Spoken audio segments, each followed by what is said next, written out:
Сәлем, мен Расул, және бұл менің інім Батырбек. Біз Назарбаев зияткерлік мектебінде қазіргі таңда оқып жатқан бір отбасының балаларымыз. Өзіме келер болсам, 10 жылдықпен тұстас келіп тұрған менің оқуды тәмамдауым бар. Ал Батырбек болса, қазіргі таңда 8-ші сыныпқа қадам басып жатыр. Мен қазір өте қуанышты күйдемін.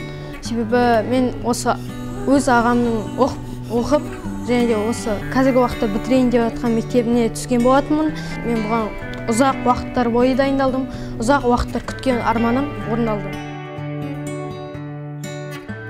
Жалпы менің інім Батырбек болсын, немесе басқа да оның қатарластары болсын, мен оларды өзімнің ізбасарым ретінде қабылдаймын. Оларға берер менің кеңесім осындай мүмкіндікті беріп тұрған сәтте оларды барынша алып қалып, өздерін тек шыңдай бергендерін қалаймын. Өзім естігенім бойынша, менің ағам айтқаны бойынша, осы Назарбаев мектебінде білім жақсырақ, және де менің болашағым ашық болады деп айтатын болған.